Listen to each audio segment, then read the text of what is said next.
नमस्कार साथियों, मैं हूं जितेंद्र जिक्र। आप देख रहे हैं प्यारा सा यूट्यूब चैनल अपो दीपो भव्य क्लासेस ऑफ लाइफ पे, जिसमें आपका आज क्लास 10th का क्वेश्चन के बारे में हम बात करने वाले हैं, जो आपको 2026 का एग्जाम पैटर्न से क्वेश्चन पूछे जाएगा।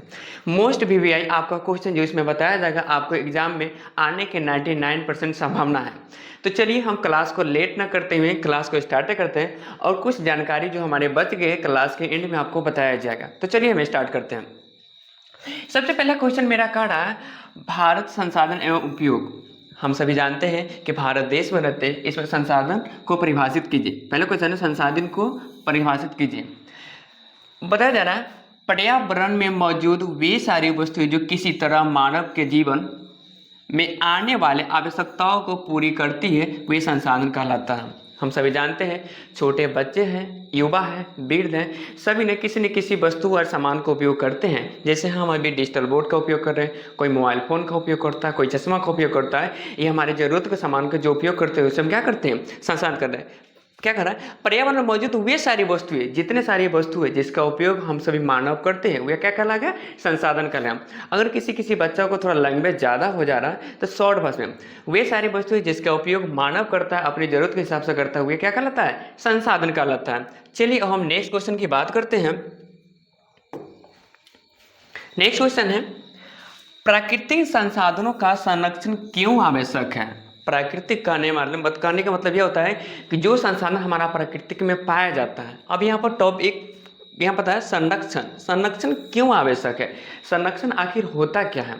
संरक्षण कहने का मतलब मेरा यह होता है, किसी वस्तु को, किसी सामान को संरक्षण करना। कहा जा रहा है यहाँ पे कि पृथ्वी पर कुछ ऐसे प्राकृतिक संसाधन ऐसे जिनकी मात्रा सीमित है, यदि वैसे संसाधनों को आवश्यकताओं से अधिक उपयोग करेंगे तो वे बहुत ही जल्द समाप्त हो जाएंगे और समाप्त होने के बाद इनका पुनः निर्माण नहीं हो पाएगा। अतः संसाधनों का संरक्षण आवश्यक है। जैसे हम सभी जानते हैं, हमारे मिट्टी के अंदर से कोयला निकलता है, पेट्रोल निकलता है, डीजल निकलता है। जैसे कि मैं बात करें तो रूस के अंदर से तेल हमारे भारत सरकार खरीदती है और सऊदी अरेबिया से हमारा तेल खरीदता है, जिसके वजह से अगर मिट्टी के अंदर, स्वाभाविक बात है कि किसी भी वस्तु को, कोई भी सामान हो, एक न एक उसको खत्म होना पूर्ण रूप से है। अगर उसका हम संरक्षण तरीके से उपयोग न करें, आज के बच्चे युवा क्या करते हैं कि उसमें बेवजह गाड़ी में पेट्रोल डाल लेते हैं। किसी डीजल वाला गाड़ी होगा उसको स्टार्ट करते और जा रहे हैं, ताकि वो फिजूल के खर्च कर रहे हैं। फिजूल के खर्च ना करके आप अपना ज़रूरत के हिसाब से किसी डीजल का उपयोग जला रहे हैं, पेट्रोल का जला रहे हैं। अगर उसका संरक्षण नहीं करेंगे तो आने वाला समय में पता ही नहीं चलेगा, डीजल नहीं बचेगा, पेट्रोल नहीं बचेगा, जिसके वजह से आपका गाड़ियाँ नहीं चल पाएगा, आपके बहुत सारे कठिनाइयों का सामना करना पड़ेगा। इसीलिए कहा पृथ्वी पर कुछ ऐसे प्राकृतिक संसाधन है जिसका हम उपयोग मानव द्वारा नहीं बनाया जा सकते, क्योंकि उसमें मिट्टी के अंदर से बहुत सारे तेल निकाला जाता है। क्या हो गया?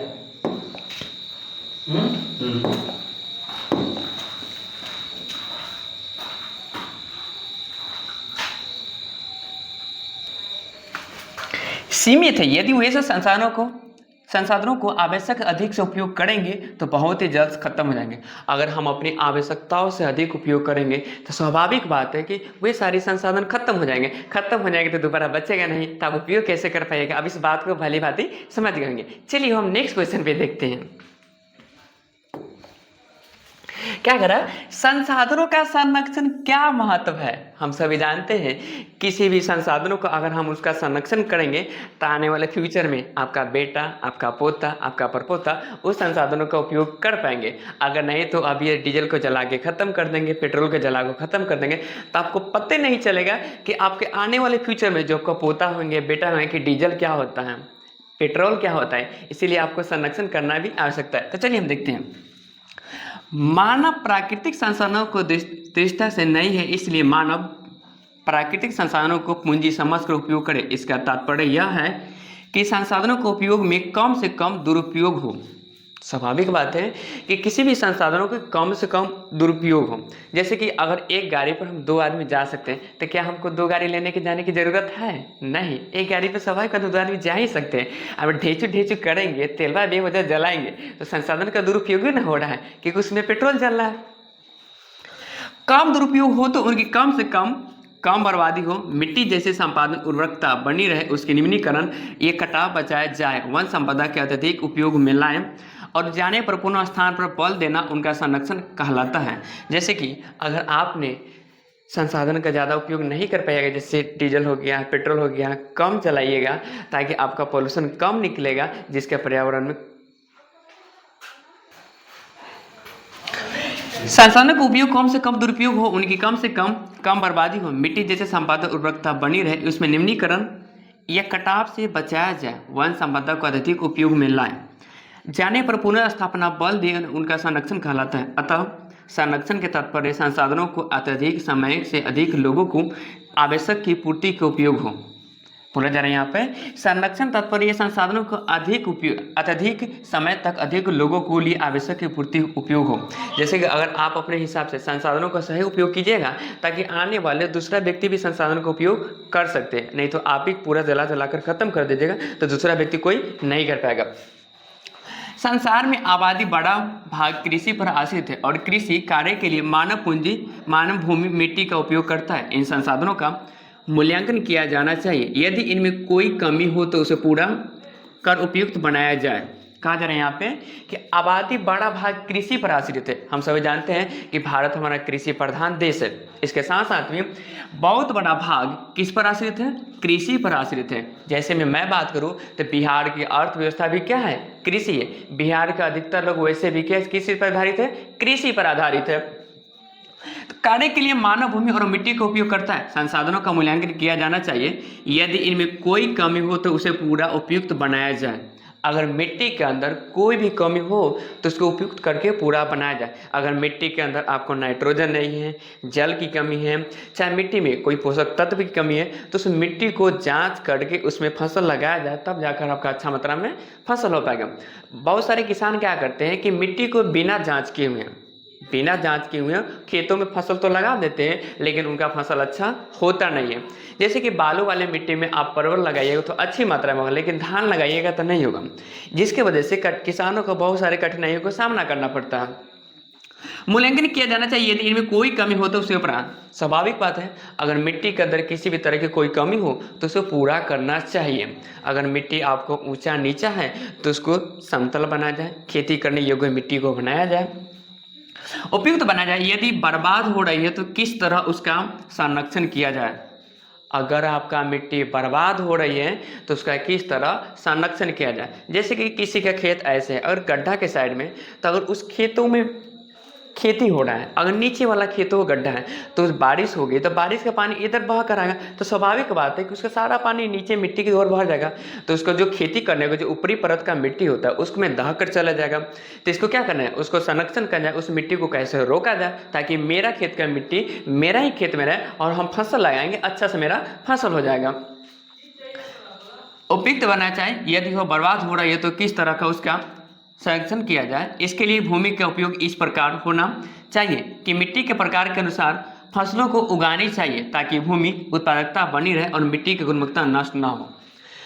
बोला जा रहा है यहाँ पे, फिर से मैं बता दे रहा, संरक्षण किया जाए, भूमि के उपयोग इस प्रकार होना चाहिए कि मिट्टी के प्रकार के अनुसार फसलों उगनी चाहिए। जिस प्रकार के आपके खेतों में मिट्टी है उस प्रकार आपको फसल उगनी चाहिए। अगर आप बालू वाले खेत में धान रोपिएगा तो आपका धान नहीं होगा, लेकिन अगर आपने परवल रोप दीजिएगा तो बहुत अच्छा से होगा। लेकिन अगर आप धान रोपिएगा तो क्या कहिएगा, धनमा हुआ ना, तो किस्मत खराब है। आपका किस्मत नहीं खराब है, आपका बुद्धि खराब है। उत्पादकता बनी रहे और मिट्टी की गुणवत्ता नष्ट न हो। आप ऐसे फसल लगाइए उसका उत्पादकता बने रहे और उसका उर्वरकता नष्ट न हो। चलिए अब हम नेक्स्ट क्वेश्चन पे आते हैं। खनिजों के संरक्षण एवं प्रबंधन के आप क्या समझते हैं? खनिजों, सबसे पहले खनिज तो हमारा मिट्टी के अंदर से निकलता है। संरक्षण, ये जो मेरा संरक्षण है, खनिजों को हम संरक्षण कैसे करें एवं प्रबंधन से आप क्या समझते हैं? खनिज को संरक्षण करने के बाद आप उसे कैसे संरक्षण करते हैं उसके बारे में क्या समझते हैं? देखिए, खनिज अनवीकरणीय संसाधन है, सबको पता है। खनिज कैसा संसाधन है? अनवीकरणीय संसाधन है। ये कभी कभी काजू किशमिश मुनक्का की तरह ये क्वेश्चन पूछ देता है कि खनिज कैसा संसाधन है, तो आपको बोलना है खनिज अनवीकरणीय संसाधन है। अतः इनका संरक्षण आवश्यक है। निम्नलिखित उपयोग द्वारा खनिजों का संरक्षण और प्रबंधन किया जा सकता है। खनिजों को विवेकपूर्ण उपयोग करें। हमको पता है कि खनिजों को विवेकपूर्ण उपयोग करने, दिमाग से उपयोग करें ताकि मेरा खनिज नष्ट न हो, किसी गलत जगह उपयोग ना हो। कच्चे माल के रूप में खनिजों का स्थान पर उनके सस्ते प्रतिस्थापनों से उपयोग करें। कच्चे माल के रूप में खनिजों का स्थान करें, जैसे कि कच्चा माल क्या हो गया मेरा,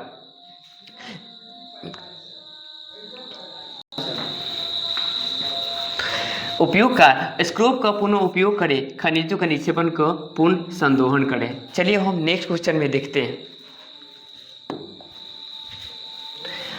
खनिजों का आर्थिक महत्व का वर्णन करें।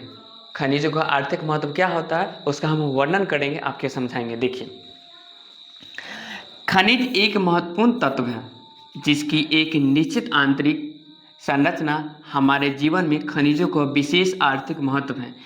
औद्योगिक उत्पादन के लिए खनिज एवं आधारभूत जरूरत होती है। इसके अभाव में न तो किसी का उद्योग एवं न तो किसी राष्ट्र का विकास कल्पना की जा सकती है। देखिए क्या दे रहा है, औद्योगिक उत्पादन के लिए खनिजों की आधारभूत जरूरत है। इसके अभाव में न तो किसी उद्योग को न तो किसी राष्ट्र को विकास किया जा सकता है। जैसे किसी उद्योग धंधे लगाना है, लोहा का कंपनी बैठाना है, स्टील फैक्ट्री बैठाना है, इसके खनिजों के बिना नहीं हो सकता है किसी राष्ट्र को विकास में। जैसे आप देखते हो गए रेलवे लाइन में ट्रेन का पटरी बिछाया जाता है, उसमें बहुत सारे लोहा का उपयोग किया जाता है, चाहे उसका स्लीपर के रूप में है, ट्रेन का पट्टी हो, उसमें लोहा का उपयोग होता है। अगर ये नहीं रहता तो हमारा ट्रेन से एक स्थान से दूसरे स्थान से जाने का रास्ता नहीं हो पाता, एक देश से दूसरे देश, एक राज्य से दूसरे राज्य, एक जिला से दूसरे जिले में नहीं जा पाते, तो हमारा राष्ट्र का विकास नहीं हो पाता। इसलिए हमारा खनिज को भी होना जरूरत है। चलिए अब हम नेक्स्ट क्वेश्चन में देखते हैं।